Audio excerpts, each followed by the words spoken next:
Opět trávím čas s tímhle pekelným strojem. Tentokrát jsem do něj osadil diody jako jednoduché hradlo OR s rezistorem na ground, abych mohl osadit EPROM místo původní ROM. Vyměnil jsem ZR-ku, což vyřešilo problém se stabilizací záporného napětí na RAM. Teď už je tam místo 4,4 V korektních 5,1, minus 5,1. A poslední finální krok by mělo být osazení tohle stabilizátoru Murata. 5 V, ground, vnější kontakt napájecího zdroje. Na vnější kontakt napájecího zdroje přijde stabilizátor. Fajn, pro případ, že by se někde něco dotklo.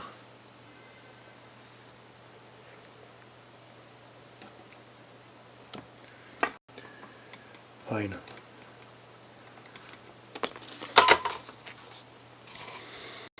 Už to vypadá dobře. Je to kousek nad orchem desky, ničeho se to nedotýká.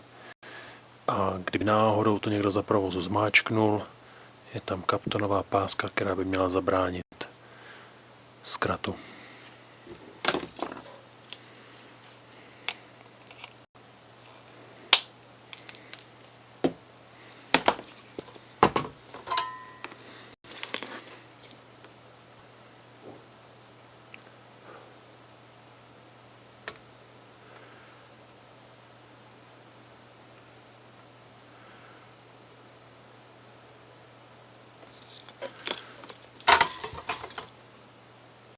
Yep.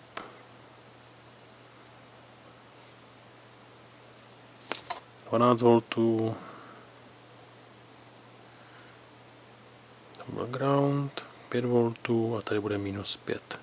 Minus 5,1. Perfektní. Takhle to má vypadat. ULA, EPROM, procesor.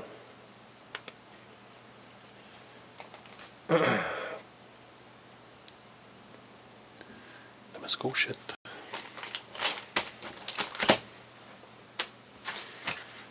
Tak. Video. Napájení.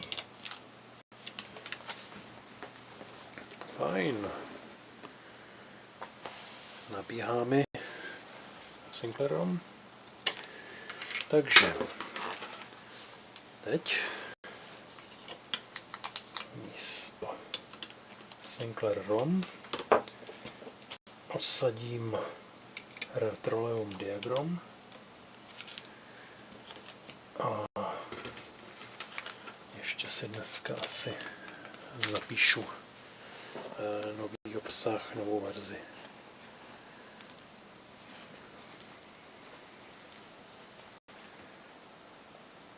S tímhle tunerem vypadají barvy trochu vybledlé,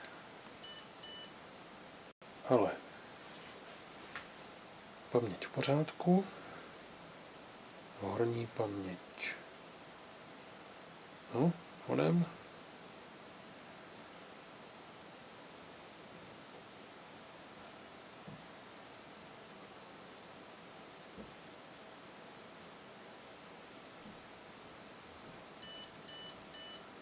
Perfektní.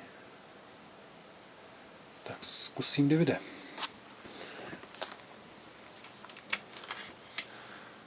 Výborně. Bootuje a startuje přesně dle očekávání.